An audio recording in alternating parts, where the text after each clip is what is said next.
I'm your host, Michael Shermer. Before I introduce today's guest, I want to tell you about the offer from our sponsor, The Great Courses. This month is a free month of access to the Great Courses Plus app. So it looks like this. You have your phone or whatever device you're using. You touch on the app like that, boom, and the courses pop up. There's a whole variety of them, really hundreds that you can access. So let's say you're interested in taking this one, The Black Death, which is one I'm currently listening to. And the 24 different lectures pop up. Now, if you're already in the course, the lecture will just pick up wherever it is you last left off, which is a nice feature. Or if you just want to skip around, like say you want to skip from lecture 2 to lecture 13, Medieval Theories about the Black Death, you just touch on that, boom, and a little summary of the lecture pops up, so you can read about whether you want to listen to it or not. And then when you're ready to listen to it, you just hit play, and you're off and running. Now, if you don't want to do that and you decide you want to change courses in the middle, you can just do that. Here's a course I already took, Understanding the Dark Side of Human Nature. This is 24 lectures by Daniel Breyer. Anyway, you get the idea. So the offer this month is a free month of access to the Great Courses Plus. And to do that, go to thegreatcoursesplus.com/salon. That's thegreatcoursesplus.com/salon. Thanks for listening. My guest this week is Diana Pasulka. Her new book is American Cosmic: UFOs, Religion, Technology. Diana is a professor of religious studies at the University of North Carolina, Wilmington, and chair of the Department of Philosophy and Religion. Her current research focuses on religious and supernatural belief and practice and its connections to digital technologies and environments. She's the author and co-editor of numerous books and essays and, interestingly, a history and religion consultant for movies and television, including The Conjuring and The Conjuring 2. So we get into all the great topics of, what is a religion? What does it mean to be religious? What does it mean to be spiritual or religious, spiritual but not religious?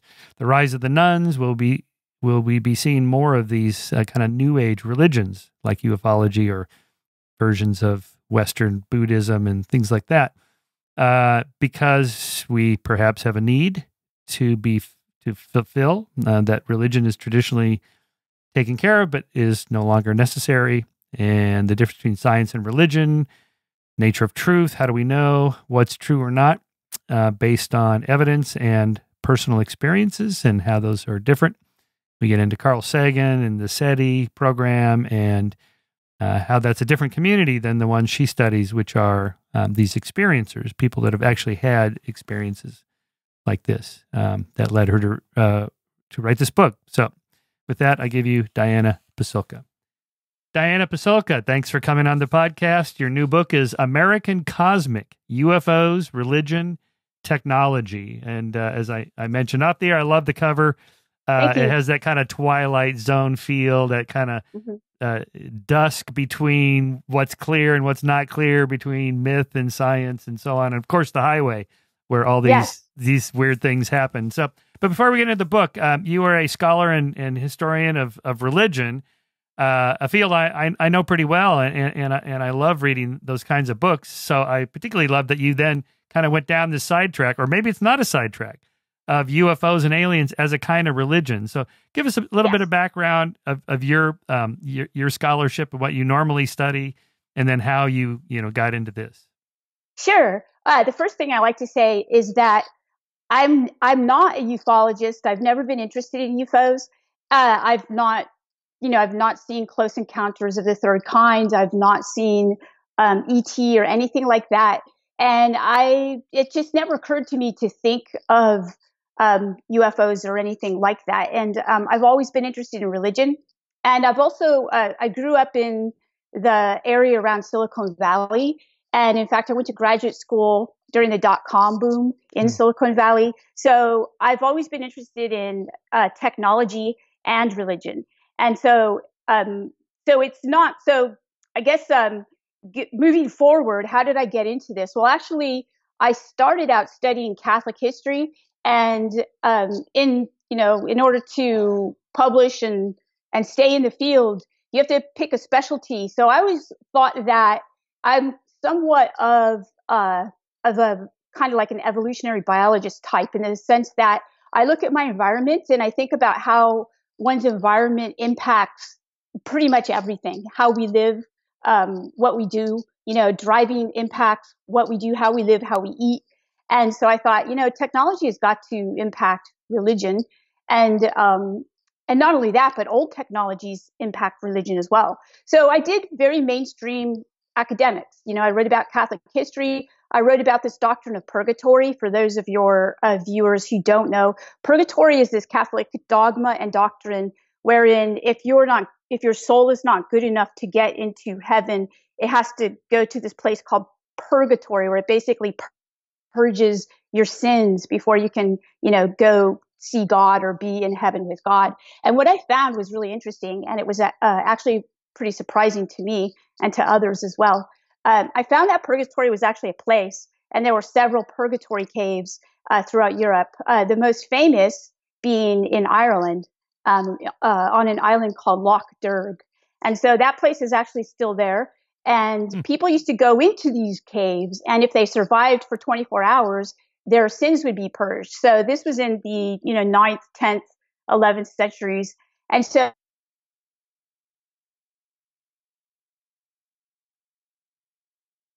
that we think of today as something non-material and non-concrete. So I published this book with the Oxford University Press, and I published a lot of other things along the same lines. How does our environment impact our belief systems, and especially religious belief systems? So while I was doing that book, I was looking through archives and things like that. Archives are basically libraries with really old books. You have to wear special gloves, so as not to, you touch the books with your fingers and they disintegrate the pages of the books. Right. So I'm looking through a lot of reports and anecdotes about souls from purgatory, and I come across loads, you could say, of anecdotes and reports of aerial phenomena and things like that, and shining beings and encounters with these things, and houses in the air, flying houses and things like that. And I thought they were really odd. So I wrote them down, because you're always looking to do a next book, right? What can my next book be about? Yeah. And I was also really intrigued, what could these things be? I didn't know, and the patterns were really similar. And so I kept a log of these things. And after I wrote the book about purgatory, I thought I was going to write another book about the Catholic bishop, John England, who was a bishop here. But instead, I took that document and I showed it to a friend of mine. We were having coffee, and I said, "What do you think these are? What do you think? What do you think of these?" And he looked through them. I had about 10 pages, and he searched through the pages and he said, "Oh, this looks like Steven Spielberg movies." And I was, I was like, "What? What do you mean?" And he said, "Well, this looks like UFOs." And I thought he was crazy. So I pretty much thought he was crazy. The next week, though, there was, this is where coincidences come in. There was a UFO conference in near where I live, and I attended it. And what I did when I attended it is I heard people who have had these experiences in contemporary times. People who in contact with UFO inhabitants and things like that.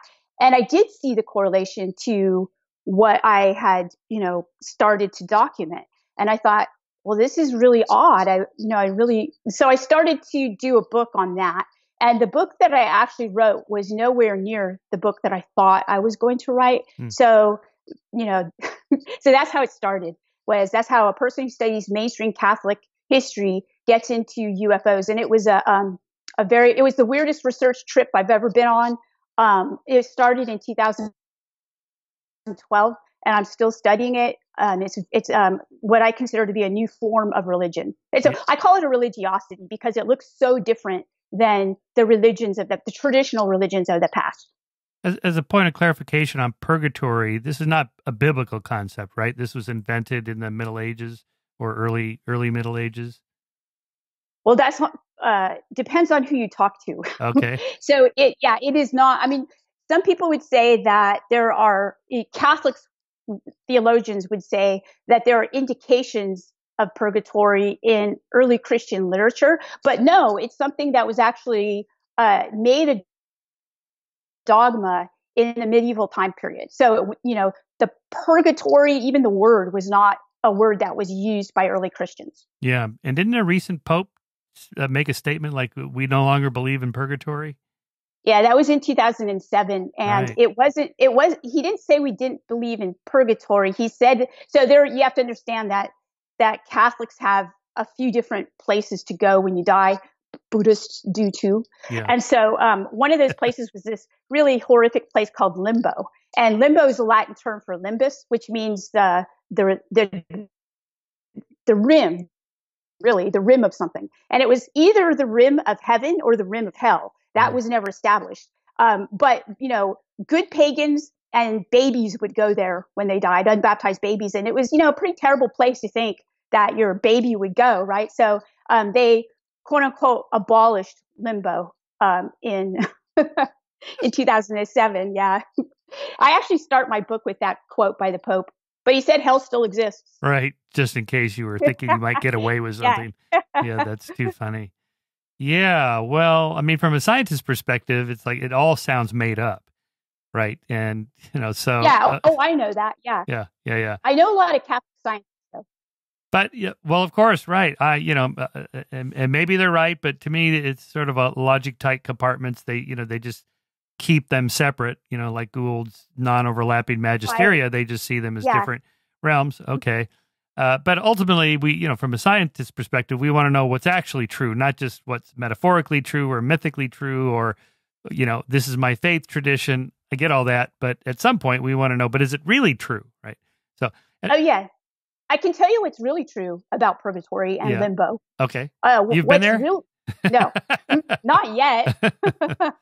What's really true are the effects it caused. Oh. So, a lot of people were, think of being a mother and having your unbaptized baby then buried, not in the burial ground where the souls who were, who died in grace would go. I mean, that was a terrible thing for those women and men, and families to experience. So the effects of those beliefs were absolutely real. Yeah, right. I remember using a quote from Vince Sarich, the anthropologist, that he was an atheist, but he said, I believe in the gods that exist in people's heads. They're very real. They're very powerful. Yes, they are. Yes. So it doesn't matter if they exist or they don't. Their effects are very real. Yeah. So how do you define religion? Let's start there so we can see what goes in that basket. Sure. So this is a question that I'm asked a lot, because people say, I don't see how UFOs have anything to do with religion. And so the first thing I say is that, and this is what I do in the classes that I, with undergraduates who haven't taken like upper level courses. I start off with talking about definitions of religion. First, you have to understand that we have a lot of definitions of religion in religious studies, probably about, 50 or something. But right. For the most part, the definitions of religion that we as Westerners are most familiar with are what I'd call traditionalist monotheistic religious definitions. And these have to do with the Abrahamic religions like Judaism, Christianity, Islam. And, in these religions, we're very familiar with what goes on in these religions. There's a God, there's a hierarchy, there are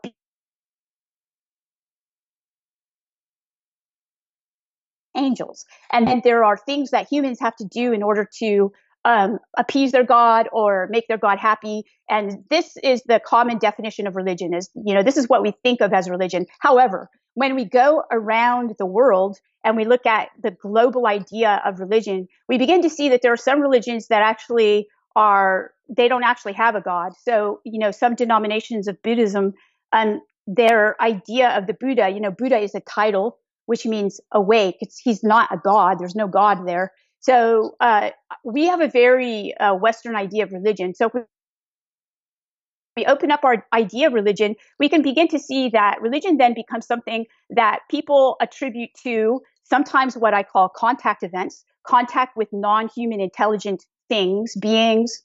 They don't necessarily they can be a force like in Taoism, right? The Tao. Mm-hmm. And so, we must lose our old-fashioned definitions of religion in order basically to understand how religions change form and that type of thing. So my definition of religion is a very broad definition of beliefs and practice. This is from Livingston. He's somebody who speaks. Yeah, And, I'll just got it here. yeah, Okay. quote it here. Religion is that system of activities and beliefs directed toward that which is perceived to be of sacred value and transforming power. So here you don't have, it isn't necessarily to be an omniscient being or omnipotent being, but something that's higher, transcendent, sacred of some kind. Yeah. Yeah. And in fact, if you'd like, I can tell you a little bit about the different categories of definitions that have. Yeah. Okay. So in my field, we study recently what we call fiction-based religions. So there are religions that are actually based on books or movies. Judaism is a good example. The flying spaghetti monster, right? So that started out as a joke, and now there are people who are actually believers. So a lot of things start out as hoaxes and then become something that is a religion for people. Judaism is the same way. It started out as a religion based on Star Wars, the movie, and people in the UK wrote, the other, on the census that you can write your religion and you can write other. Well, a bunch of people decided to write Jedi. And there were so many people that did that. They identify as religion. And then as time went on, and by the way, this happened when I was an assistant professor. So I started to use this in my class and I thought, this will go away soon, right? But I'm going to use it now because it's a really great idea to talk about. It's a great way to talk about religion. And it brings kids in because they're super interested, in, Star Wars. But it never went away and it just gained traction. And I've actually when I've lectured around, I've actually met Jedis. So there are real Jedis. It is a religion. I don't know yet if it's a religion here in the United States. I think actually it is. But it's definitely a religion in different countries. And people have been married under the Jedi lightsabers. And there are Jedi ministers. And so this is a fiction-based religion, and it's not the only one. So there's this category of fiction-based religions. And we also talk about historical religions, right? Religions that are allegedly based on historical events or people, like Christianity. Not a lot of things we can prove in Christianity. We can't prove Jesus walked on water, but we can say that most likely this man Jesus existed, right? Because we have corroborating evidence from different sources. So that's a historical religion. Islam is a historical religion. Judaism is a fiction-based religion. So in my book, what I wanted to do was I wanted to take this idea. I noticed that a lot of people, when they had these, what I call contact events, like a contact event. Let me give you that another definition before we can move on. A contact event is a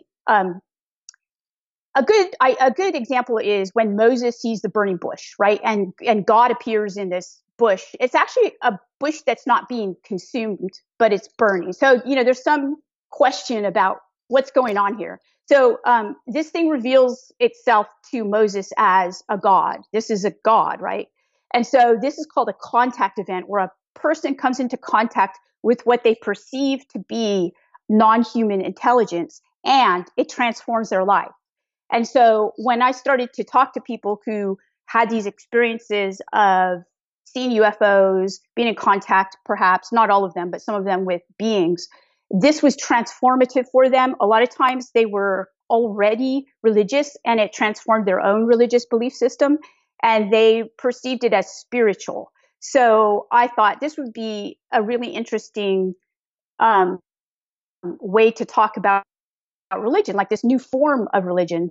And I linked it to technology for lots of different reasons, because what they're literally seeing, they're perceiving as technology. They're perceiving this, like Carl Jung called it, a technological angel, right? This kind of flying saucer is kind of the new technological angel. So, and plus being in Silicon Valley, there were lots and lots of people who weren't religious, but they called themselves nun, N-O-N-E. I'm part of the nuns, like I'm spiritual, but not religious, but they fully believed in UFOs. Right.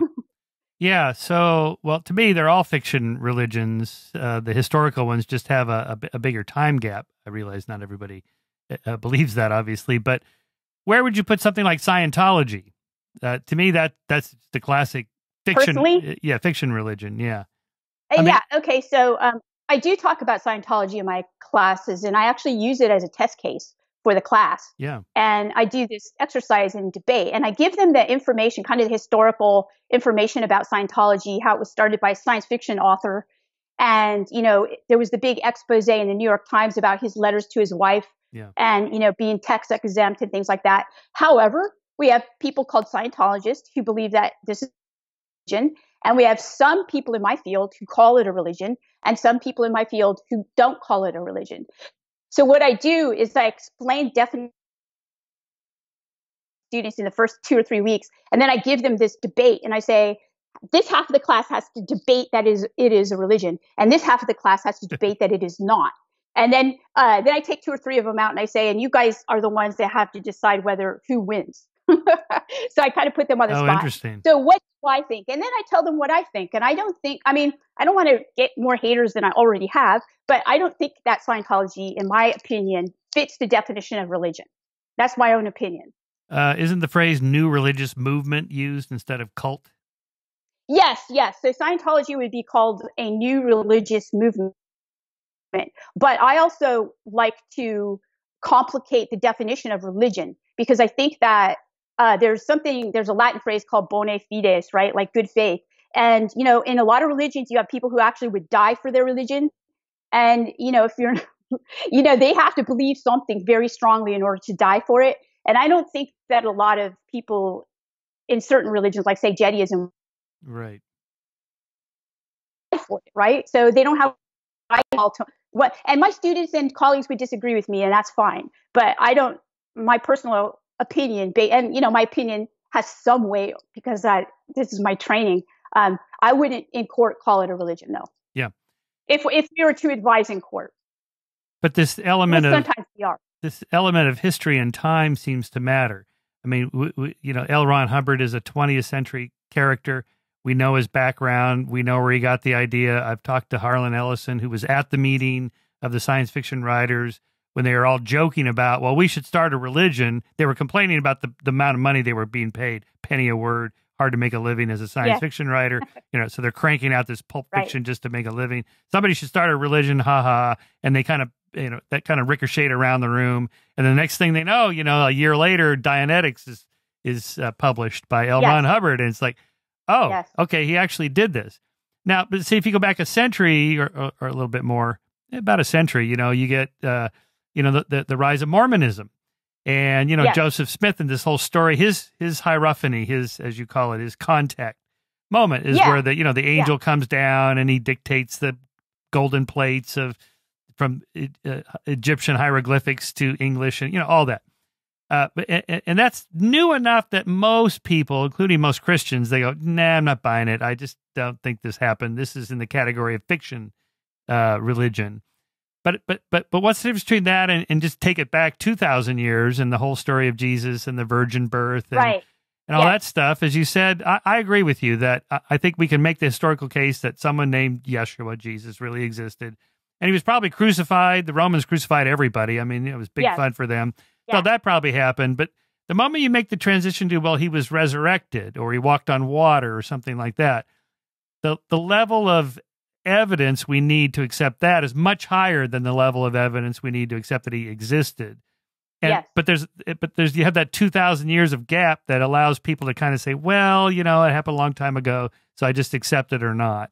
Well, there's also another point to that I'd like to bring up that I actually do bring up in my book. And that is this factor that there's a lot of, I don't want to call it indoctrination, but there is a lot of, time spent as children learning these stories. Okay. And as children, our brains are being developed. And so we begin to listen to, if you're born and raised a Catholic, for instance, and you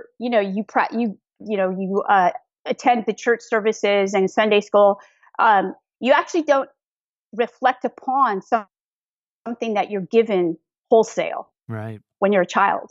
And I'm bringing that up because this is exactly what's happening with the religiosity of the UFO. So we have Star Trek for one generation, we have Star Wars for my generation, right? And we have what do we have next, right?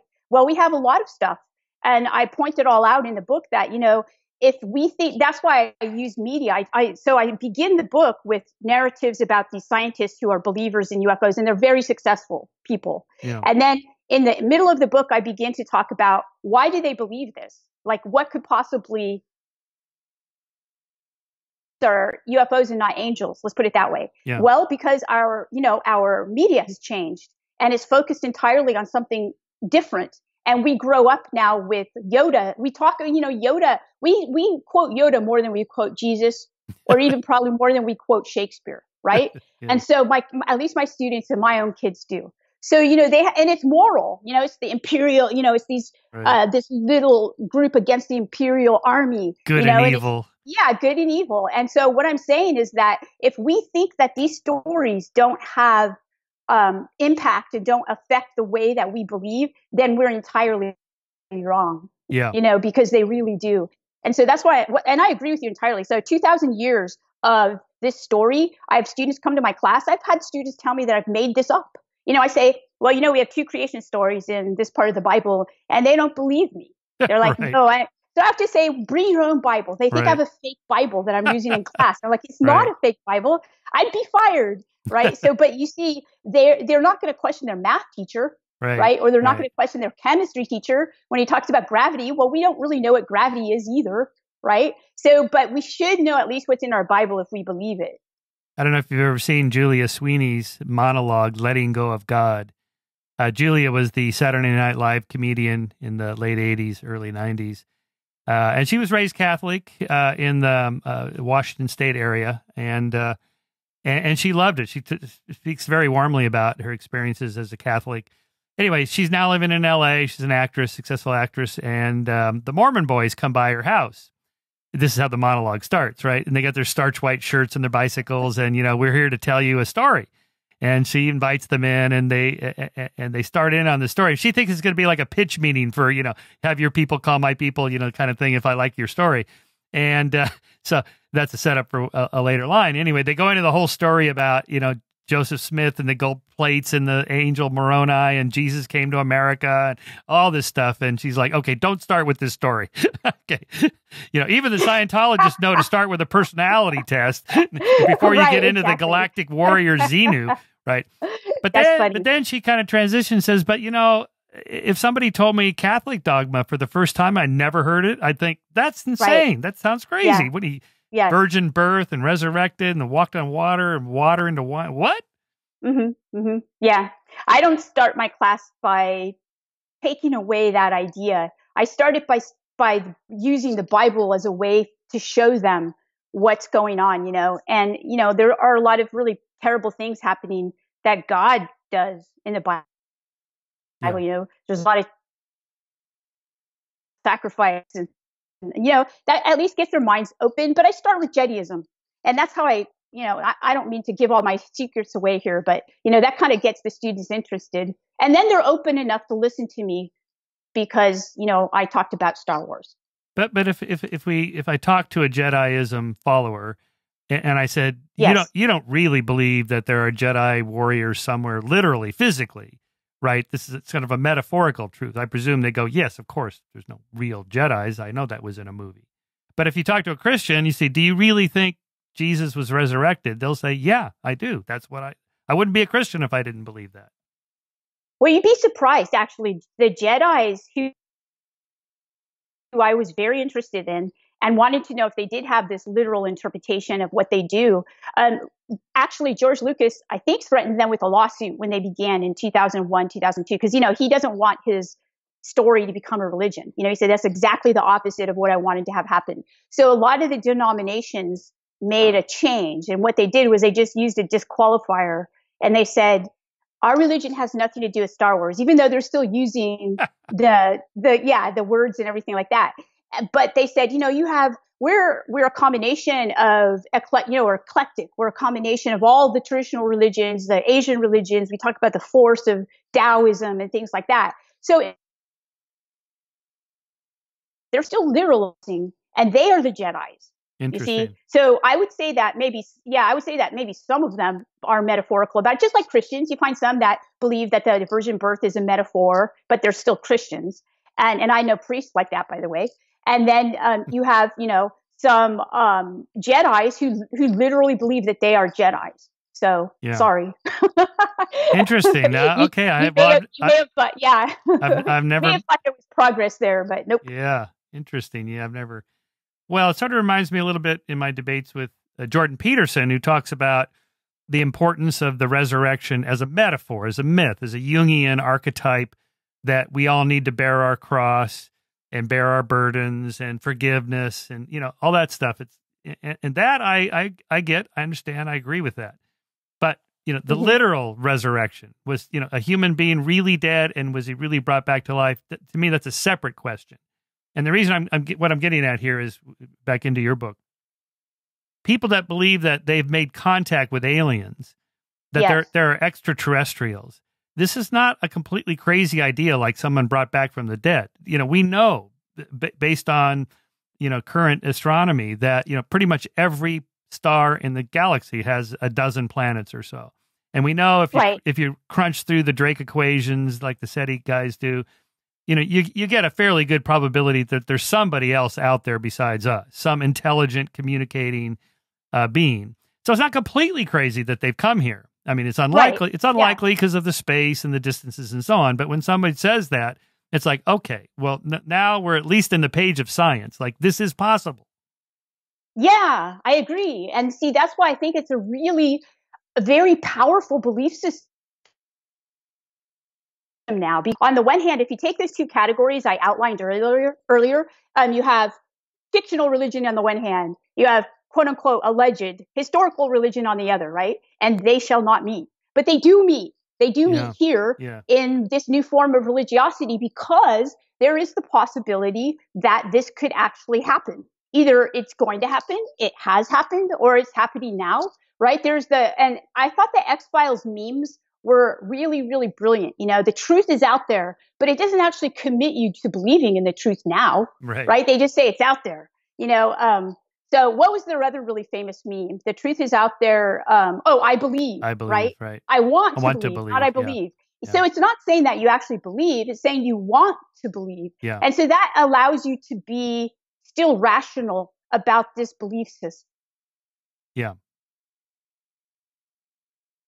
Oh, you froze up there. Oh, there we go. What believe? You want you want to believe, right? And so that basically encapsulates this idea. But there's also another point to my book, and that's that a lot of this is happening seemingly in a way that's very directed. So if you look at media in the way that films are created these days, and also the way that social media works, this is one of the assumptions of my book, we're not apart from media. Like media is not a tool that media is something that we actually physiologically become part of. We get dopamine rushes from likes on, like little loves on Twitter or on Facebook. We become literally addicted to things on media. And media and all the screens, I also use and I use this as a metaphor, not reality, the monolith of 2001: A Space Odyssey, right? I mean, that does look like, where's my iPhone? That looks like this, right? Does it not? All right, there it is, the monolith. Hey, by the way, I didn't have a chance to check that, but at the closing scene, you said when astronaut Bowman is in that bedroom and the monolith is there in front of him, that you can see the camera crew in it? Reflected in the... So you can, Oh, that's, who you should look at and invite on your show, actually, is, I can't remember, oh gosh, what's his name? It's Ayer, and I'll send it to you. I quote him a lot in the book. He has a website he does analyses of films, and his is brilliant of, he talks about what does the monolith mean in 2001: A Space Odyssey, and he basically means it's the cinema screen. And I thought that was a really brilliant analysis. Right. So, and he does a couple of, he makes the case. So I just put his argument in there. Yeah.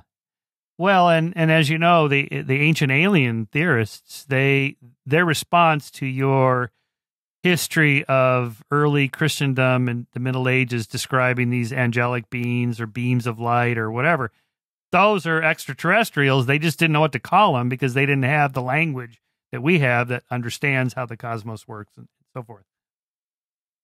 Yes, but I mean, okay, yeah. I mean, I agree. Um I'm not on Ancient Aliens. Yeah. Okay. And I'm not one to agree that I can agree that there has always been things in the sky that we wonder about, right? And that we a lot of times associate with spiritual things, right?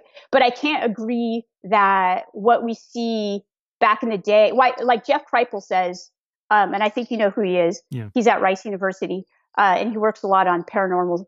He has an excellent description of ancient alien like interpretation, and he says they call it, they call these things, we look at them as misreading what they really are. But what if we're misreading what they really Right.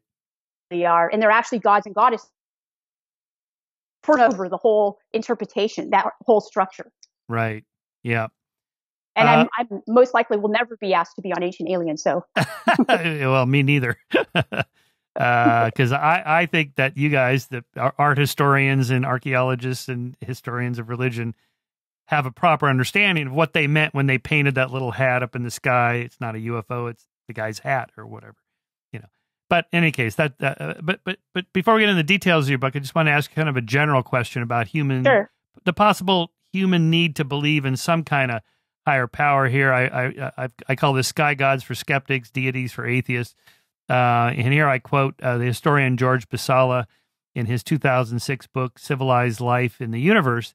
The idea of the superiority of celestial beings is neither new nor scientific. It is a widespread and old belief in religious thought. Then I continue. Now there's experimental evidence supported this hypothesis. 2017 article entitled "We Are Not Alone" in the journal Motivation and Emotion, in which North Dakota State University psychologist Clay Routledge, now a friend of mine, and his colleagues found an inverse relationship between religiosity and ETI beliefs, extraterrestrial intelligent beliefs. That is, those who report low levels of religious belief but high desire for meaning show greater belief in ETIs. In study one, subjects who read an essay arguing that human life is ultimately meaningless and cosmically insignificant were statistically significantly more likely to believe in ETIs than those who read an essay on the limitations of computers. It's a neutral essay. Study two, the subjects who self-identified as either atheist or agnostic were statistically significantly more likely to report believing in ETIs than those who reported being religious, primarily Christian. In studies 3 and 4, subjects completed a religiosity scale, a meaning in life scale, a well-being scale, an ETI belief scale, and a religious supernatural belief scale. Quote, their conclusion, lower presence of meaning and higher search for meaning were associated with greater belief in ETI.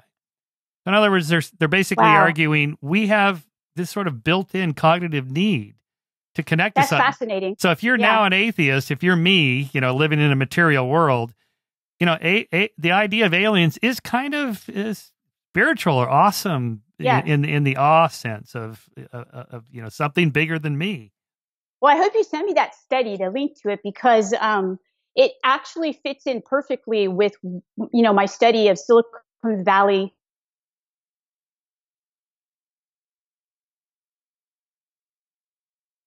religious in the sense of literal religion, but they have a high belief in what you call ETI, right? So extraterrestrial intelligence. And in fact, I don't know if you've seen this clip of Richard Dawkins, who basically there is a man, an evangelical Christian, is interviewing him about where life begins and how does it begin. And of course, Richard Dawkins is, he's funny. So he's saying, well, I don't know, like no one knows. Right. And then he kind of goes into this about perhaps ETI back in the day, would germinate on this planet or something like that. And I found that really interesting. I was like, wow. Yeah, exactly. Yeah, he was echoing actually Fred Hoyle's theory of panspermia. This was really in the 1950s, before we knew much about this, and that it was kind of a throw the hands up. I don't know. We don't have a good theory about how it began here on Earth, but maybe it was seeded here from. And he didn't mean aliens came in spaceships. He meant just like asteroids that were carrying, bacterial grade life. Yeah. But of course, that's just punting the question back a step. Like, well, it had to start on some planet somewhere before it, was ejected into space and so on. So Richard, I know that story. I know Richard, he's a pretty good friend. So I know that story. He was kind of set up because that then get quoted out of context. Like, it does. Dawkins believes in aliens. And he's like, oh, he understands the probabilities and so on.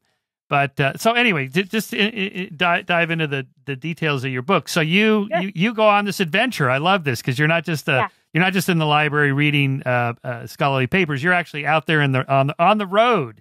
Yes, like Jack Kerouac on the road with the with the ET searchers or experiencers, I guess as you call them.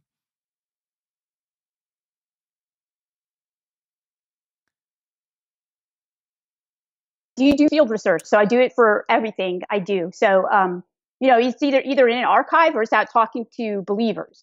And so what happened was that I started to talk to experiencers. And what I noticed was that there were scientists who were also talking to these experiencers. And I thought, why are they talking to these experiencers? Because, then I was fairly naive about the whole thing. And what I found was that the scientists, a lot of them were using information that the experiencers had to create their own technologies. And I also began to find out that these scientists were actually very well-known scientists and,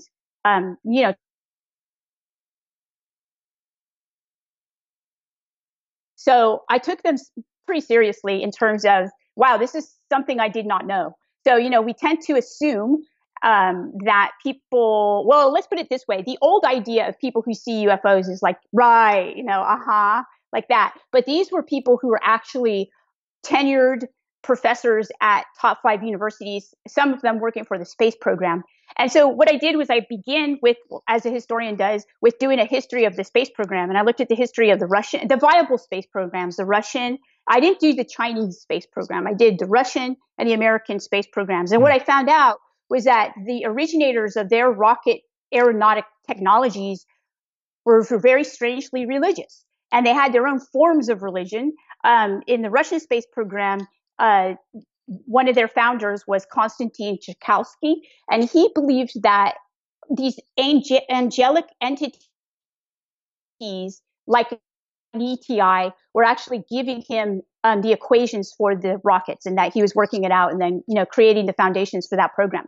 Well, in our program, we have the equivalent, but he's a lot weirder than Constantine. It was Jack Parsons, and I'm sure you know about Jack Parsons. Yeah. So Jack Parsons was actually a friend for a little while of L. Ron Hubbard. Right. And they, they did their own forms of what I'd call very interesting non-Christian pagan type rituals. And he also believed in ETI and that he was getting his own inspiration from ETI, and also that the U.S. government was funding him. So I thought that was really interesting. So I didn't know this. So I started to explore that. And I asked friends of mine who were in the space program. And what I found was they just don't talk about that. They don't want to talk about it. Right. So I began to call it like a fight club. The first rule of Fight Club, don't talk about it. Right. Second rule, don't talk about it. And it permeated the whole program. In fact, it was such a strong ethos, right? Like it's so different than what we do in my field. In my field, we're transparent. We say, well, if we don't tell our sources, people are suspicious of us. Well, right. These people, this one person, I call him Tyler D because he reminded me of, and he was a very, very successful mission controller and space engineer, and also an entrepreneur. And he made millions of dollars through these biotechnologies that he thought he was downloading from ETI. Just to be clear, Tyler's not his real name, right? Just to be clear. No, I couldn't use their real names. I have 2 characters in the book whose names I just don't. You can't. If I believed in, what would happen if Oxford allowed me to come out and say, yes, it's real, but I didn't have any proof. It wouldn't happen. Right. So he would actually hire a bunch of people to help him create these biotechnologies and these patents, but he wouldn't tell them where the inspiration came from. So a lot of people would be working on this, and these are scientists, but they wouldn't know where, he was getting these ideas. So what I did, I thought that he had a protocol for doing this, and I thought it looked really religious-like because it was ritualistic. It involved kind of being aesthetic practices, like, no coffee, getting plenty of sun, getting plenty of sleep, all these things that you find in the monistic religious tradition. Right. And so, I thought, well, this is another kind of correlation to religion here. And also the other character, James, had a very similar type of and he was as amazing a scientist. And I actually introduced them. So yeah, you're right. So in the very beginning, I was suspicious. What happened was that in, my typical research, it's, we are academics. We tend to be boring people. And, we sit around, we read a lot. But what happened was that immediately, once I started doing this, I was approached by intelligence people in the intelligence community. I was approached by these scientists, and I was also approached by people from Hollywood. And at first I thought, this is not your normal research project. And I was put off, right? And then I started to think about it, and I thought, you know what? No, this is exactly how religions are formed. Because if you think about the beginnings of religions, what do you have? You have scribes, okay? Right. You have these major institutions like Rome that grab hold of the religion and kind of narrativize it and want, and burn all the other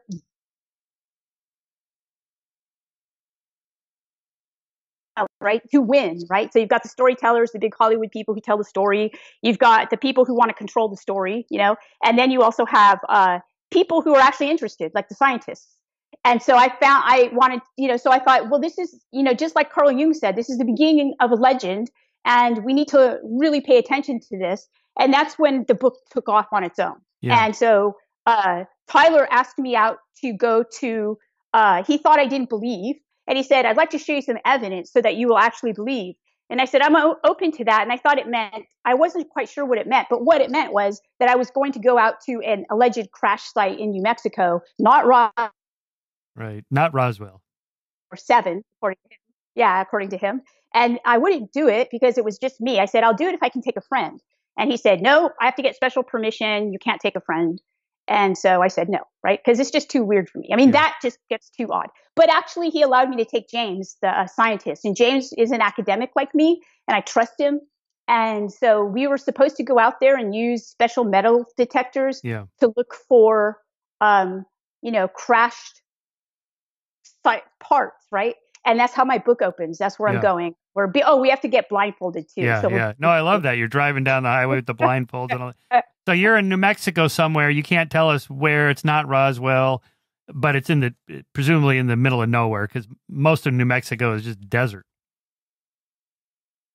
It is. Yeah, it is nowhere. Yeah. And so, and so what did you? So I'm in the middle of nowhere. Yeah. So what did you find? What was at the crash site? Yeah. Yeah.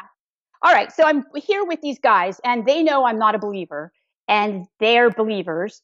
And they also know that I'm writing a book, because I have to remind them constantly, because I want them to be okay with what I write about. I don't want to use them or exploit them, right? And so, but we go out there and we take off the blindfold, and I look around and I see, as far as I could see kind of rust rubble. And I think, I don't know what that is. And so I look to Tyler, and Tyler says, oh, those are all cans from the 1950s that the government put out here, and they all disintegrated into this stuff. And I was like, right, okay. In my head, I'm like, right, kind of thing. Yeah. And but it's there. Actually, my editor wanted me to take out that detail, and I thought, I can't take it out because it was really there. I mean, I have to include the data. So she said, but why would it be there, Diana? And I was like, I don't know, but it was there. And so, so it was there. And then I kept looking over here to this. Just to be clear, these rusted tin cans or the debris left over from that? I assume it was what he said it was. I didn't take a sample of it, nor did I. Right. So I really wasn't out there to prove. Yeah, whether, I understand. Just to clarify so he is saying that it's not just rusty can, or that it is rusty cans, but the government put them there to cover up what was actually there. Yes. Yeah. Okay. That's what he was saying. Okay. Yeah. Yes. Right. Indeed. You got that right. Yeah. Okay. Yeah. And that's what my editor didn't, she was like, oh, you have to include that, of course. How can we say? Totally. Yeah. No. Yeah. I mean, it's really, that's when I realized that, okay, so then I started to look at something that was higher up, like almost like a tiny little hill. And I kept looking at it, and it did look familiar, but I wasn't sure why. And then Tyler again asked, does that look familiar? And I said, well, I've never been here before. And he said, well, that was on the first episode of the last series of the X-Files. And I was like, right. And then actually I began to understand why I was there. Yeah. And why I was there was because I was interested in how media causes us to interpret kinds of experiences as extraterrestrial. Because he grew up with Star Trek. He watched Star Wars. He's in the space program. Of right. course, that's what it's going to be, Right. And so we did find things there, and we did take them back. James got stopped in the airport, right? Because the dinger went off. Okay. And Tyler said he would. He said, don't worry, it's just, no one's really going to know what's in the backpack, and it's okay. And, right. Tyler became this kind of strange Jason Bourne character. And James and I, we confided to each other, what's going on? Are we being set up, for this right. narrative? I said, to me, it doesn't matter, because what I'm doing is I'm just documenting how we believe in this and how we practice this and why this is important. Yeah. And so that's how the book starts, is that it starts both with media, real thing. So it brings in this realist factor with this fictional factor, which is the X-Files, right? Yeah. And so that's what my point is that we're in a world now where fact and fiction are merging even into our religious belief systems. Yeah. Let's say, just hypothetically, Chris Carter came out at a press conference tomorrow and said, I haven't been completely honest with my fans of X-Files, but the truth is it wasn't fiction. It all happened. I know they're actors, but their actors are playing the roles of actual people. There was a cigarette smoking man. We know who it is, and so on and so on. Most people would go, oh, come on, you're just pulling our leg. You're just pulling our leg, and most people would not believe that. Maybe some would. So there's some level of credence we give to stories based on how extraordinary the claim is. And so, as we say, you have to have extraordinary evidence for extraordinary claims. Chris, you're going to have to provide some pretty solid evidence before we believe X-Files was real. We know it's metaphorically true or whatever, but not really true. So I'm curious about the two characters, James and Tyler.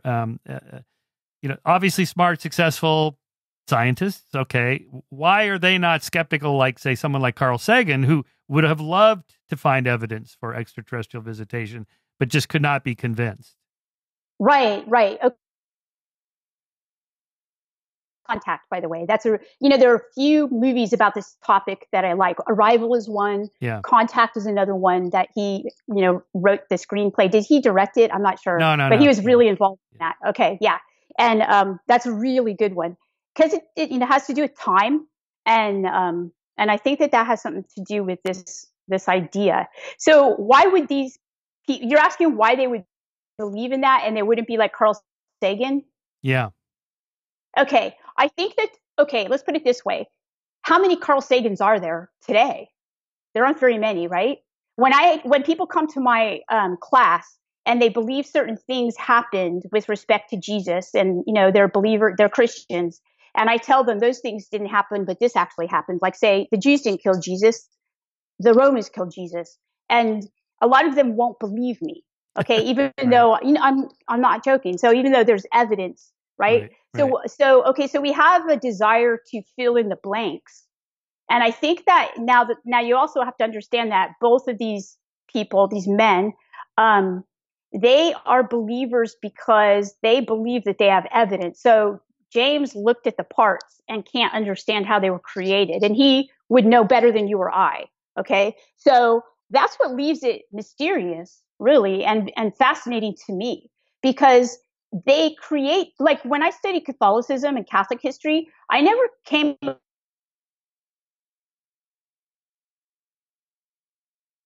biotechnologies because the Virgin Mary told them how to do it, right? And so, but I come across these people in the, like Tyler or James, are actually creating biotechnologies that impact you and me. And they believe that they're inspired by that. And they're not just the only ones. The founders of our space programs believe that too. So I put them in that lineage. So this is what I think, if you want me to give you my kind of like this takeaway. So I began to study creativity, you know, and I'm not a person who, that's not my field, right? So I study other people's work on creativity. And I found that people who are highly creative,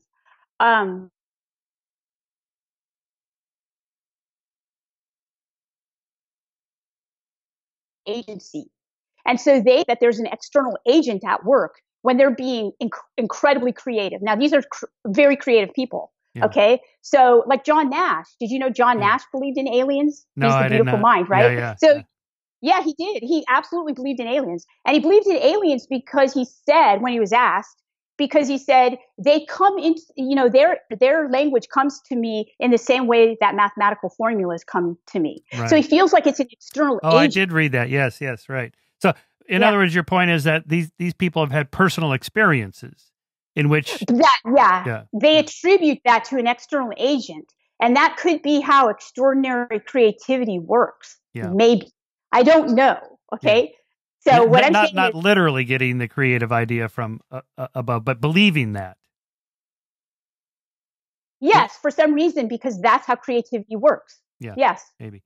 Yeah. Interesting. Yeah. So just to kind of recap that, I think my point. I think you're supporting my point that people that have powerful personal experiences, for them, all the normal scientific skeptical reasoning that they employ in other areas is really not applicable in that area because of their personal experience was so powerful that it kind of overrides their normal skepticism. So, for example, Sagan never had an alien abduction experience or something like that. So he's still using what Danny Kahneman calls type 2 reasoning, just slow, methodical, rational calculations. And the evidence for extraterrestrial visitation just isn't there at that level. But at type 1, a more sort of intuitive, instinctive, initial, rapid cognition, I had this experience, it was real. That's a different kind of cognition. And my sense is my sense is James and Tyler, your characters there, they've had something like that happen to them. Just like Constantine, Konstantin Chikowski and Jack Parsons. And, and by the way, Jack Parsons, as you know, most likely had a terrible accident in his garage with a rocket and it blew himself up. Right. Yeah. Yeah. Diana. The UFO flap over the house happened. Yeah. Right. We're getting some internet falling out here, so I'm dropping a few lines. So if I interrupt, that's why. Okay, got it. but so far we're relatively okay on that. So a couple other points I really like about these kind of personal encounters people have. So you have the hierophany, in which you make contact with, you have an encounter with some higher being. And then you have the what is it, the book encounter or the book contact? There's some book.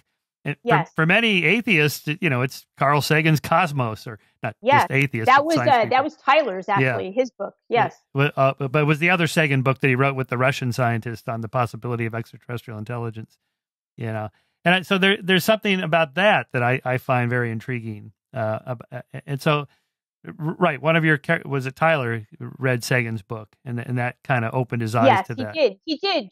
Just after the Challenger exploded. So he was friends with the people on the Challenger and friend of Judy Resnick. And he watched, he was part of the crew, and not the crew that was in it. And then after that, he went through a very dark time, and Carl Sagan's book got him out. Right. Yep. Yeah. Let's see. There was some other passages I wanted. I like the story of Edgar Mitchell, who skeptics know Edgar Mitchell very well because he was really into a lot of the paranormal stuff. And you have a passage from him in here talking about the experience he had coming back from the moon, which has to be a transcendent experience for anybody. And yet he's the only the only one of the astronauts that kind of went down this particular pathway. But he says, as you quote him in here, similar experience within the literature of Hinduism, as you describe it. This is Edgar Mitchell talking now. The experience in space was so powerful that when I got back to Earth, I started digging into various literatures to try to understand what had happened. What had happened is this realization he had that the molecules of my body and the molecules of the spacecraft and the molecules in the body of my partners were prototype, manufactured in some ancient generation of stars. And that was an overwhelming sense of oneness and connectedness. It wasn't them and us. It was, that's me. It's all of it. It's one thing. And it was accompanied by an ecstasy, a sense of, oh my God, wow, yes, an insight, an epiphany. And so he gets back and he starts this noetic foundation and so on.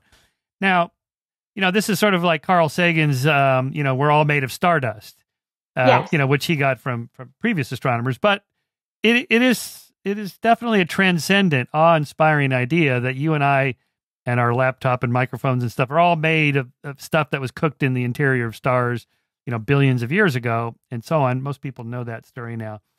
And most of us kind of feel like, wow, that is awe-inspiring, but most of us don't go down the path Edgar Mitchell went down.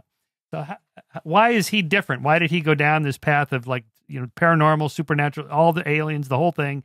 And most scientists who know the same thing don't do that. Okay, so again, I think that gets back to cognition, or what we call our physiological body, right? So I think that you and I, probably you more than me, know that we know that Edgar Mitchell said that we are stardust, or Sagan said, we are the molecules of all of these things, but we don't feel it, right? We know it, but we don't feel it. That's true. How awesome that would be to feel it, yeah. Right? And some people actually feel it.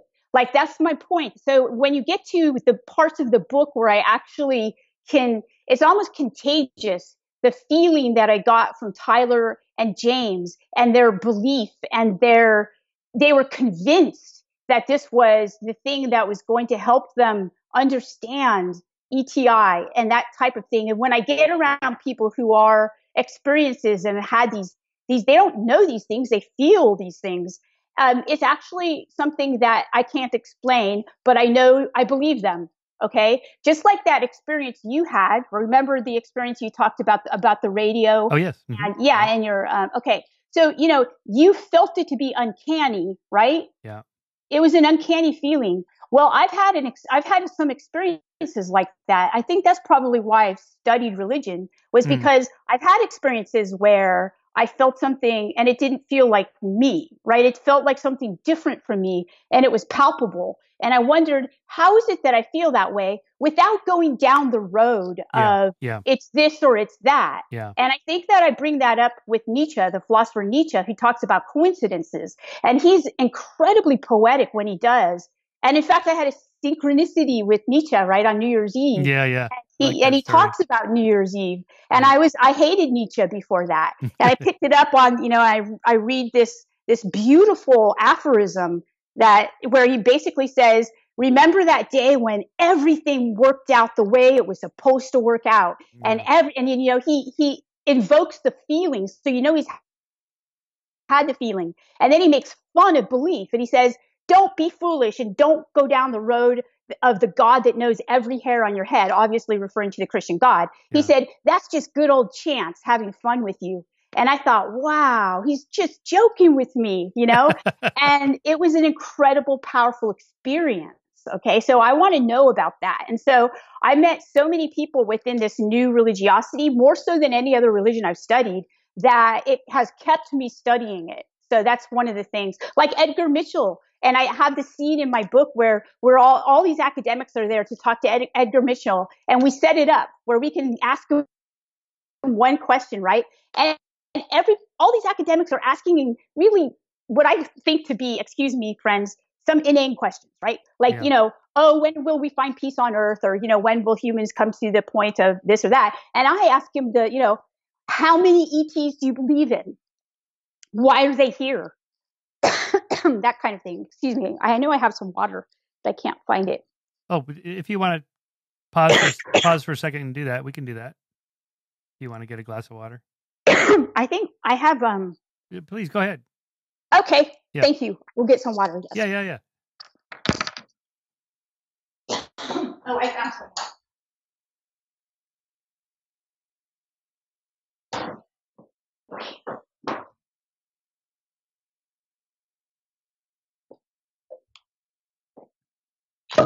What?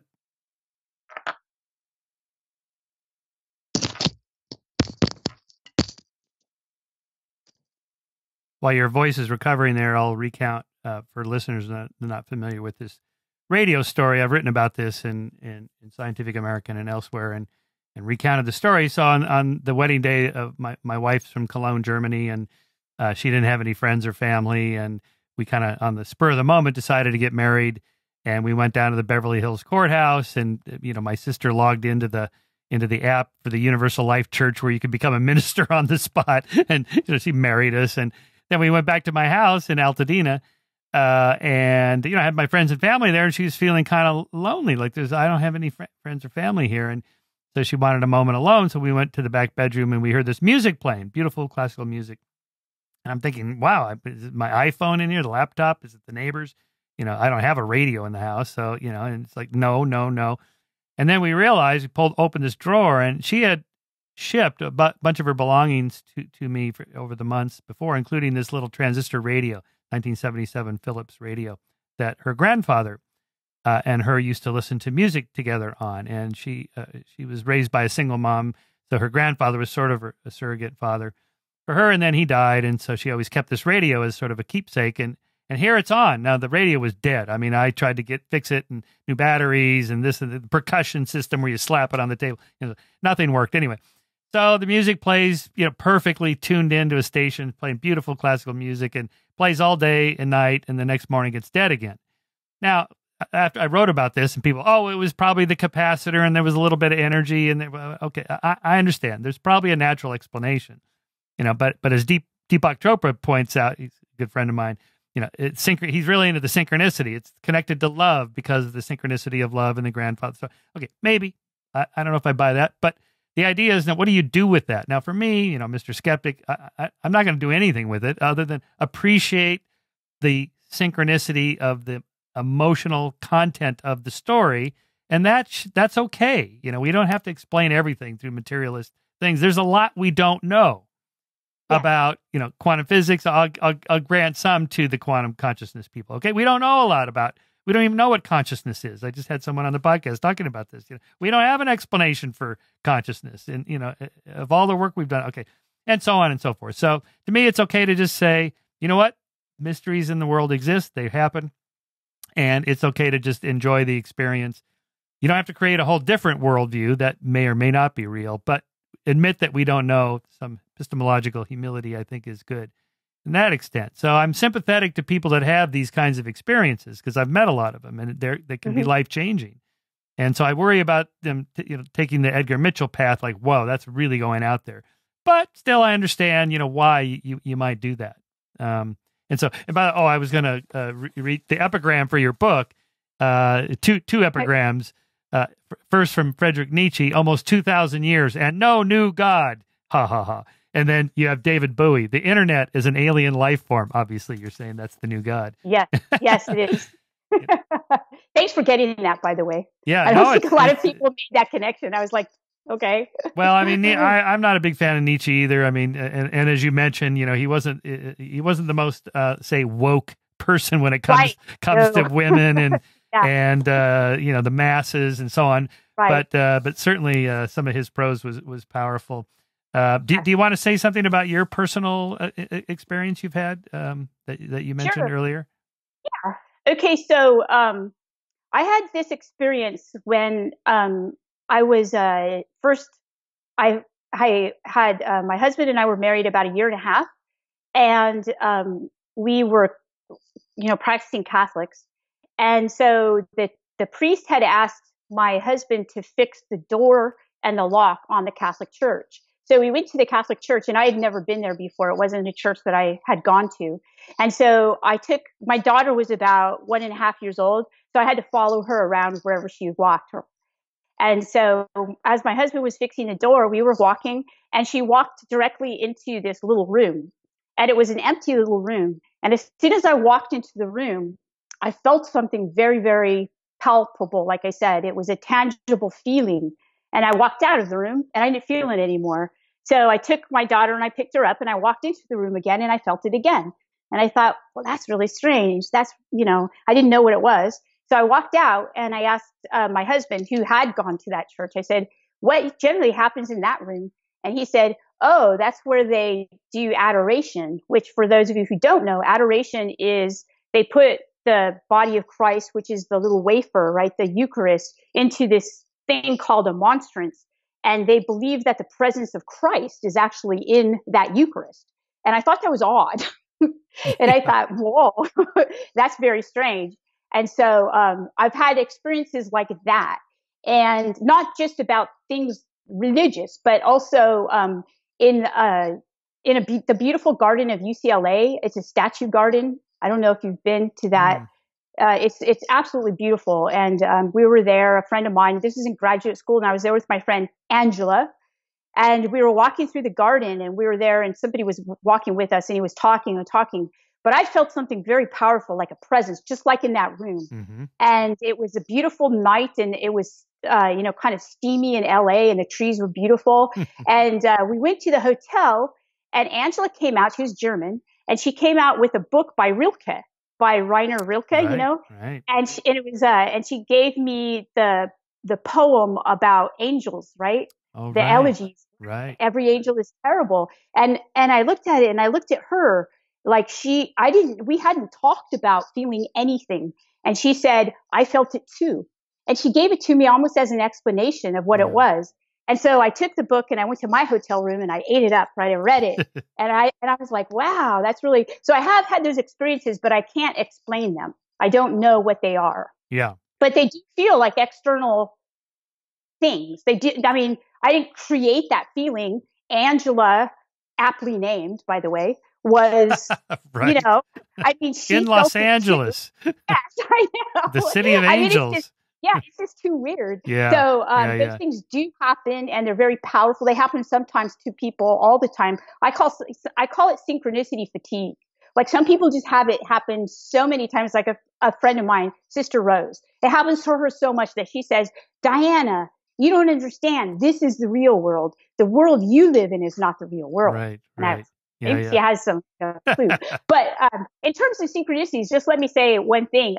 There are two main theories or categories of theories about coincidences, meaningful coincidences. And one is the Nietzsche, just like it's your theory, right? Yeah. Okay, this wonderful thing happened. It was beautiful, but whatever. I don't know what it is. Okay. Right. And then there's the Carl Jung idea that it actually means something and we can actually trace the meaning of it. And it keeps us like a Deepak Chopra might believe that it leads us to something that we're supposed to follow, which I don't actually believe that.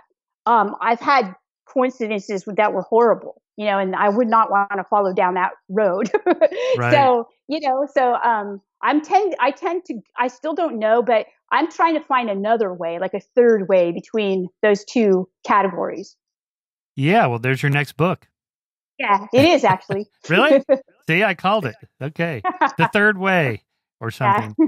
Well, there is something about European cathedrals. I visit them every chance I get, even though I'm an atheist. I feel the sense that people must have in there because I can feel it. I don't even believe in God. And I can, I don't know if it's the air that's colder in there or, the vaulted ceilings, the stained glass windows, the dome in Cologne where my wife is from. I mean, it's really an unbelievable. And Chartres Cathedral, same thing. And the one in London and so on, St. Paul's.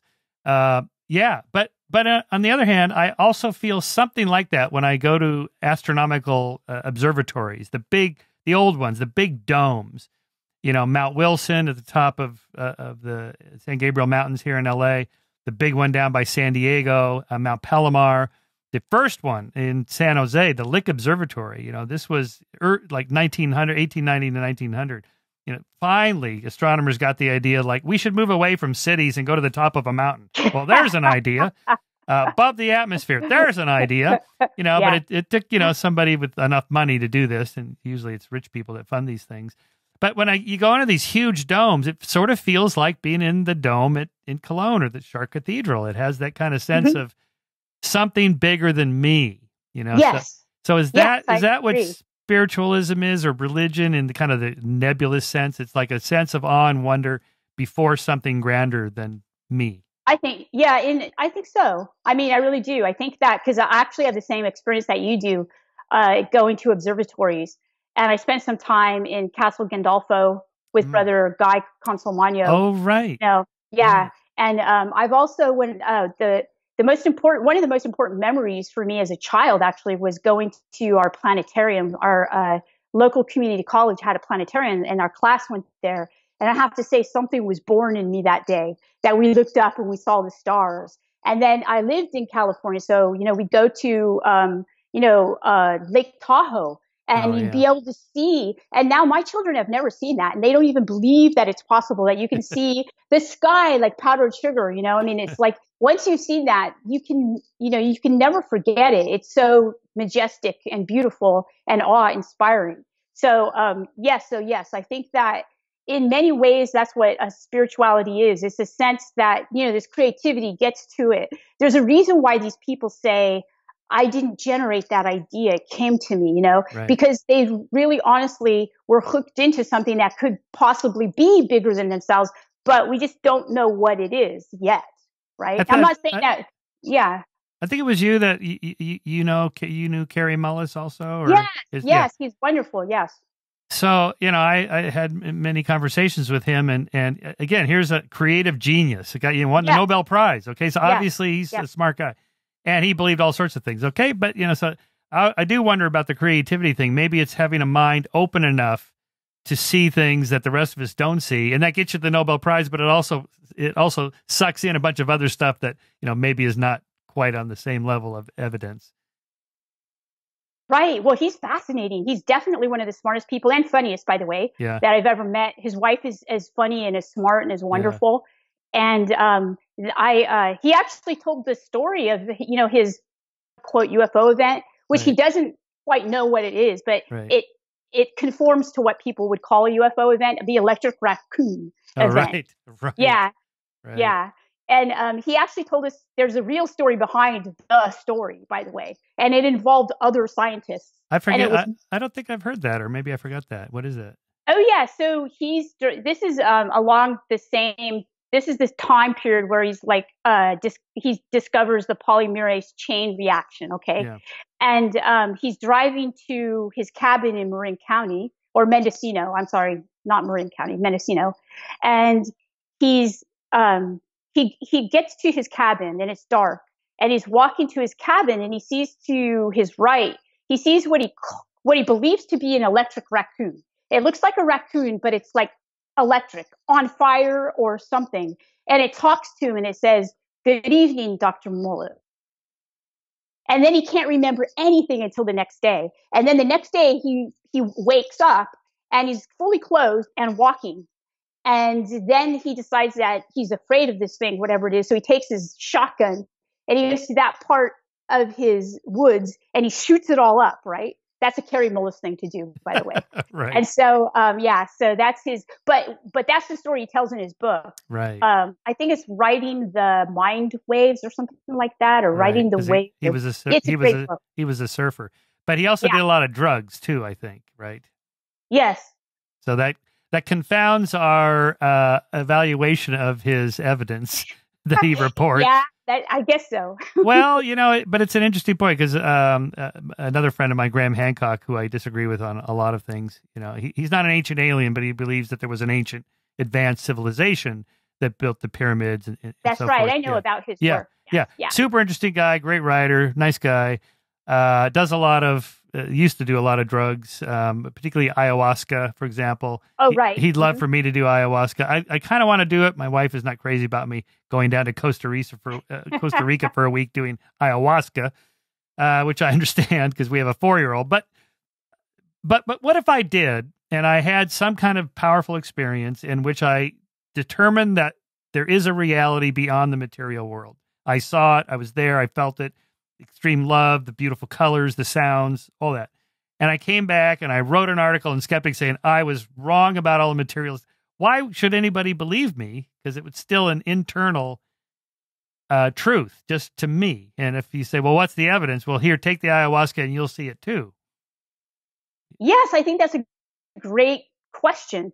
And I think that a lot of people who do take what DMT and ayahuasca, they also see ET types of beings, right? And they believe that they're in touch with these beings. Now, one of the questions is, who was the person who did the spirit molecule? He also did a lab, and he wrote. Okay, so he studied people who took DMT, and he actually believed that there were beings, or maybe he didn't believe this. I don't want to attribute this to him if he didn't believe it, but it is said that people who do take this then believe that what happens is that this drug triggers a part of our brain that allows us to see into dimensions that exist, that we are just not normal, that we normally don't see into. Now, that's one theory about it. The doors is it a theory? I believe, yes, I don't know. The doors of perception will be opened. I definitely will not be taking ayahuasca. Well, that's what what Aldous Huxley, he did that. And wrote about that. The doors of perception. Yeah. The thing about the other thing about ayahuasca, other people have warned me off on this. You do the vomiting, and you have to. There's a lot of negative aspects to it, which is explained away as your negative energy or bad experiences you've had in your life that you relive. I'm like, I'm not sure I really want to relive a lot of those. I'm done with that. Anyway, that's a separate story. But it kind of it's a deep epistemological question in as much as how do we know what's true? From a scientist's perspective, there has to be some way to get out of my head that you can see it, you can test it. There's some external corroboration of the story or whatever. And otherwise, it could be mythically true or personally true. All that's fine. But, that's a separate question from this other one, which is kind of what we've been hinting at here. So I want to ask you, with the rise of the nuns, the fastest growing group is the non-religious affiliated people. Now, they're not necessarily atheists, but they're not affiliated with any particular religion. So, where are they going to go? We're talking 33% of all Americans, 25% of all Americans, 33% of millennials. Probably we're estimating about 40% of iGeners or Gen Z. So this is a big debate in atheist humanist circles. Where are they going to go? Are they going to create a new religion, essentially, which is kind of what you're writing about? Yes. Maybe they'll be more. I thought you were actually referencing an article that just came out that I wrote, but you're not. But let me tell you, the name is The Rise of the Nuns. Okay, yeah. The name of the article is The Rise of the Nuns, and it's in Tank Magazine, which is this kind of really glossy, nice magazine. And basically what I say is that the rise of the nuns is, again, another symptom of, a lot of them are ETI believers, right? And it's another symptom of being able to access spirituality just like we access information on, our iPhone. Yeah. So what do they believe in? You'll find a lot of nuns in Silicon Valley.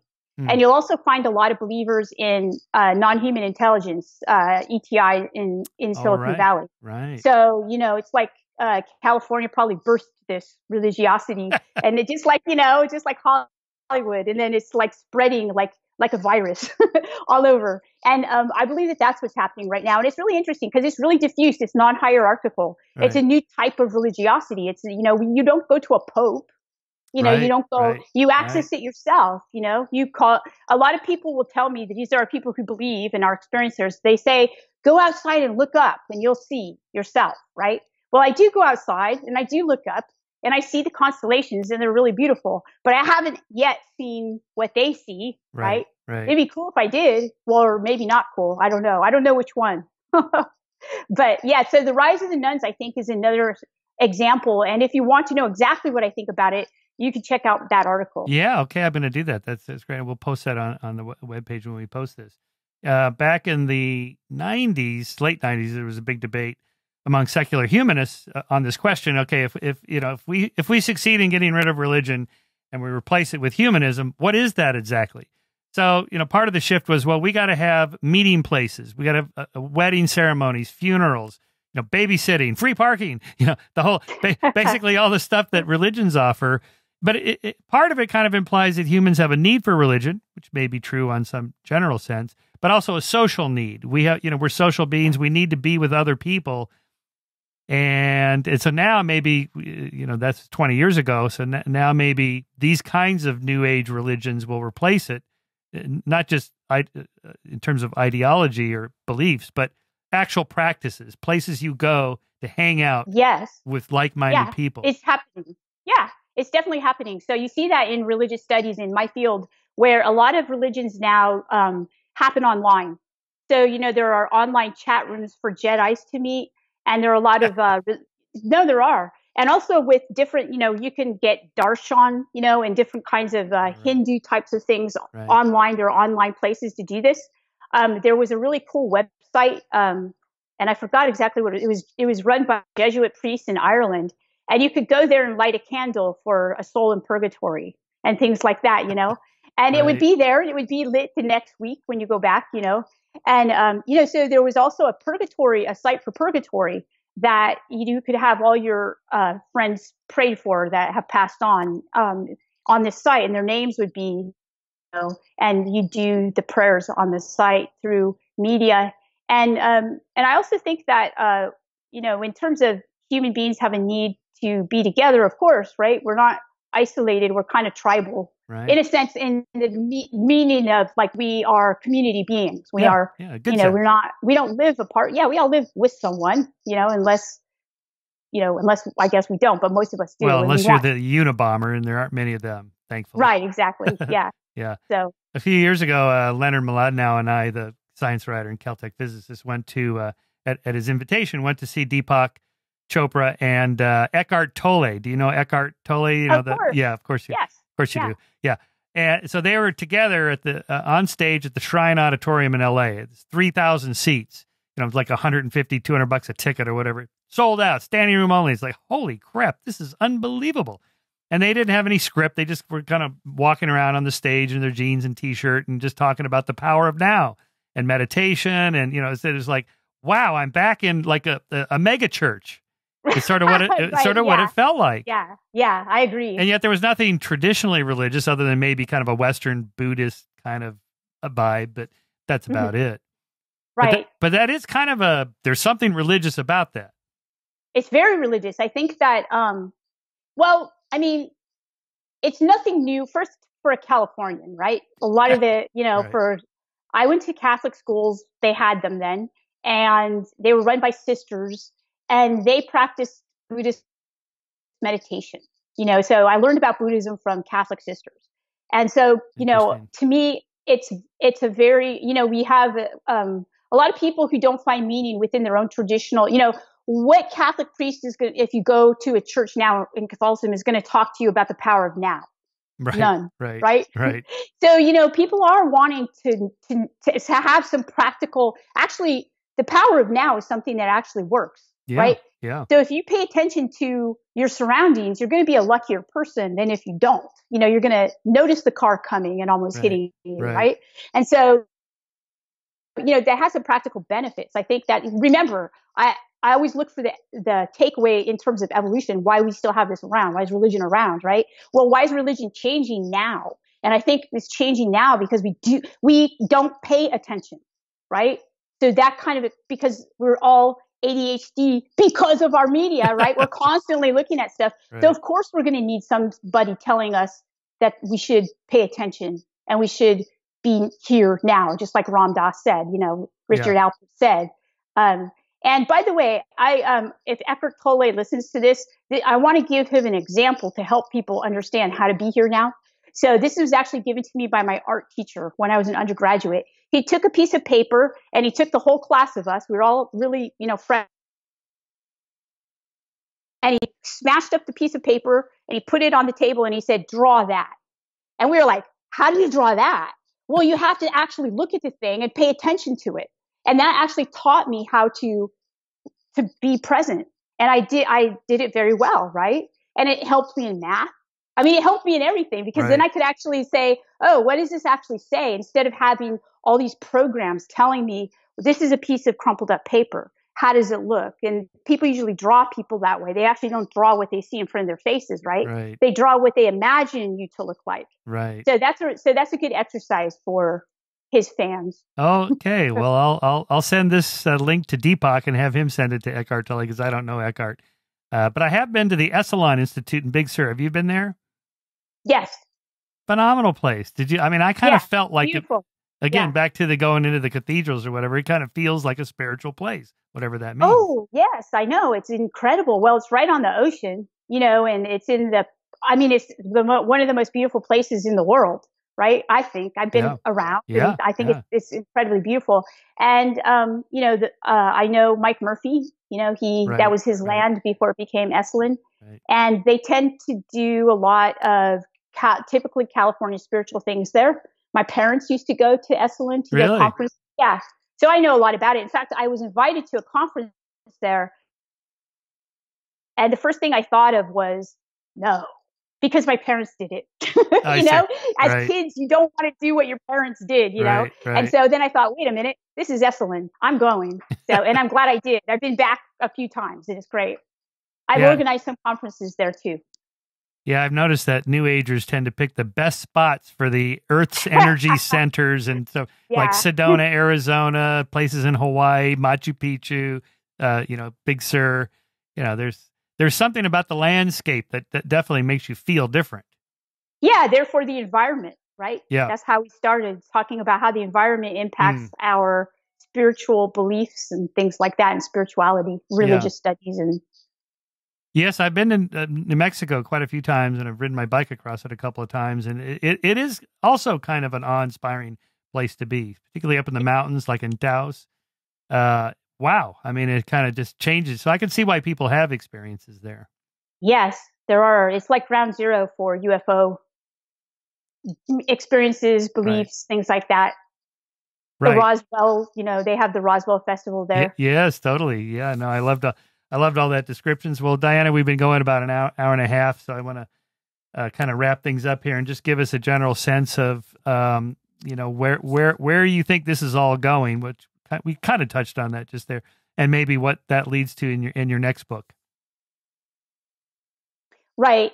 So I'm still fascinated with the people that I researched, and since I wrote my book, I've people who from the space program reached out to me, and other scientists. And people who are believers, but they're a little bit afraid to come out. But even people who are called space psychologists, there are space psychologists. So I'm going to be talking to a space psychologist soon. And my next book will be on the kind of contact, what people believe, what very legitimate, credible scientists believe in terms of contact. And all of them have some idea or theory of synchronicity. So I'm going to be melding those two together for in my next book, which I'm calling The Language of Angels.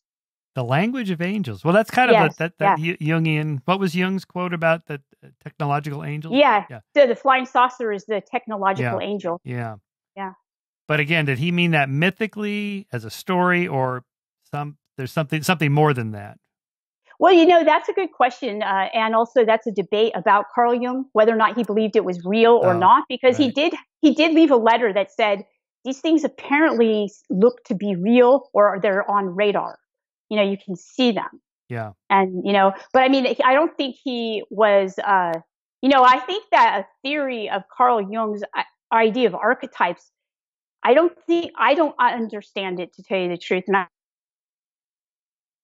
for a long time. So it could very well be that he meant something real, in a way in which we don't understand. He's a smart guy. It took me about 10 years to understand Nietzsche. So, so I'm not there yet with Carl Jung. Yeah. I'm about in the same boat, I'm afraid, but maybe I'm too literal in my thinking for the most part. I don't know. So I'm presenting it like it's very binary. I think it's okay to just say, if people believe it's true, it affects their behaviors. So it's true for them. It has a kind of truth value in as much as it affects their lives and our lives, and the environment changes this. The internet is changing it. Technologies, film, all that stuff you talk about in that chapter in the book. I see this tendency in myself to say, but it's not really true, so it doesn't matter. I think that's kind of missing the point. That's too literal. on, if a truth claim is made, then I want to know if it's true or not. But if it's not made in the same sense, I'll give you an example. Ken Miller is a biologist at Brown University, and he's like the major guy that debunked the intelligent design creationist arguments because he really knows the science. And so he's a total supporter of Darwinian evolution. He is one of the most articulate spokespeople for the theory of evolution. And he's a Catholic. And he believes, Jesus, the resurrection, the whole thing. So, when I ask him about this, he says, I'm not trying to claim it's true, like in my science. I remember I was at a conference with him and Dawkins, and Dawkins gave him this thought experiment. Okay, Ken, let's say we found a piece of the true cross.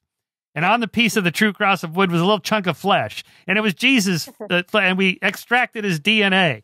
So if he's really born of a virgin, then he can't, and so on. So it should be different. And Ken's just like, Richard, I'm not claiming any of that as a biological truth or a scientific truth. This is a kind of a faith tradition. It's just what I believe.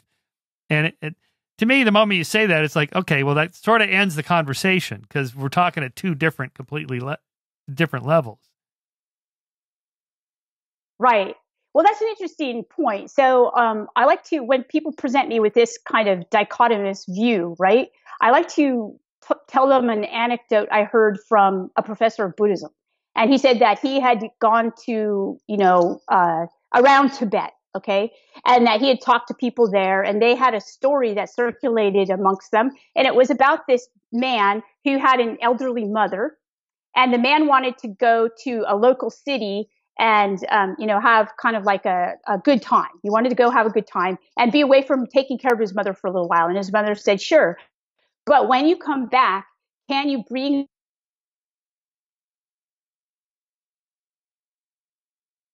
He said, sure. Wait, no problem. We had such a good time that... We lost 2 sentences there. Back up just 20 seconds. Oh, okay. So he wanted to go to the local city and have a good time. Yep. Right? And just kind of for 3 days or so. And it was a day journey there, day journey back. And then his mother said, okay, I'll let you do that if you bring me a bone from the temple there of the Buddha. Bring me back a bone of the Buddha so I can put it on my altar. Okay? And he said, sure, Mom, no problem. So he goes off and he has such a good time that he forgets. And so on the way back, he's thinking, how am I going to get a bone of the Buddha? So he sees that there are these like coyotes and they're eating a carcass. And so he grabs the carcass and he breaks off a bone and he washes it and he brings it home to his mother and he gives it to his mother. And his mother thanks him and puts it up on her altar, right? And then every day she does her rituals and things like that.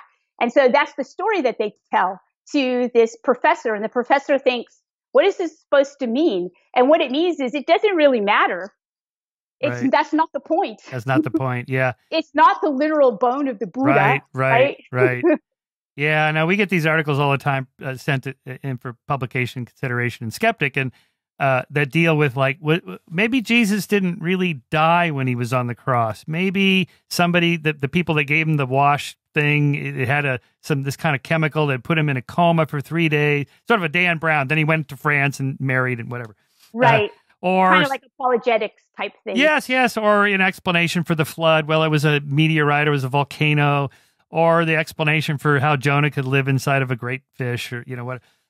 Maybe none of this happened literally. Maybe it's a story meant to convey a moral homily. It's a moral homily to convey a message or something. And, you're sort of missing the point by arguing. I make the same argument to creationists, about the Noah's flood and how big the ark had to be. And, you had to keep the dinosaurs separate from the, it's like, maybe you're missing the point of the story. Yeah. Well, I mean, yeah, maybe there's something between literalism and metaphor that we haven't actually, because I'm telling you, I've been the chair of my department for 4 years. I just stepped down. And the last time we hired a professor, it was a professor of philosophy and an analytic philosophy where they do metaphysics. And each of the people that we brought for the job talk were brilliant. And they all talked about how objects don't actually exist. Right. And I was like, wait a minute, the table's literally here. I can touch it. I can die on the table. Yes. I can, hit my head on it. No, it's not. It's not really there. Oh my God. And they could prove they this, could prove it, right? And so, well, they have, yes, they're using physics to prove it. Now, do I understand what they're talking about? No, but they make a really good argument, and we hired one of them. Oh, that's really So, funny. yeah. So, when you get into what is really literally here, that also becomes pretty fuzzy. Yeah. So I tend to hold off on that position too, Michael. I tend to hold off on the literal position as well as the non-materialist position. Yeah. Deepak was on Jimmy Kimmel the other night talking about this very thing. Jimmy, this table here, this microphone, it's actually completely empty space because inside atoms, this whole quantum thing, it's mostly empty space inside the atom and so on. And Jimmy's like, yeah, but it feels kind of solid, Actually, right. there's a video you can see on YouTube of Feynman at Salon Institute talking about this very thing. He's talking about atoms and they jiggle. So, the electrons going around the neutron of the nucleus of the atom, yes, it's mostly empty space, but they go around so fast, or it's an energy shell, whatever it is. So he used the word jiggling. They're jiggling, and all the atoms are stuck together, and they're jiggling, jiggling, jiggling. Effectively, they're solid. You can't pass your hand through, like that scene in The Men Who Stare at Goats. About General Stubblebine, right. who thought, I can walk right through the wall because it's all empty space. No, actually, you can't because of the jiggling, right? Right. Anyway. Yeah, it's really interesting. Feynman Feynman's got one of his in his book, Surely You're Joking, Mr. Feynman, which are just a collection of stories. One of them is going to the Salon Institute and what it was like to be in a hot tub with some New Ager. It's really a funny story because the guy is working on some woman he's interested in. He's like rubbing her feet and the bottom of your foot. He says, this is your pituitary. And Feynman blurts out, you're a hell of a long ways from your pituitary, man. Anyway, you should read that story. It's very funny because you know it. Well, Diana, thank you so much for coming on the podcast. You were one of the most interesting people I've talked to about this subject. Thank you so much. Congratulations. I love the book. The book is a great read. Big fun. I listened to it twice on audio. The reader is really good. I forget her name. Oh, good. Excellent. She does it. Yeah, she does a good job. Great. Can't wait to read the next book. So thank you, Michael. It's great to be on your show.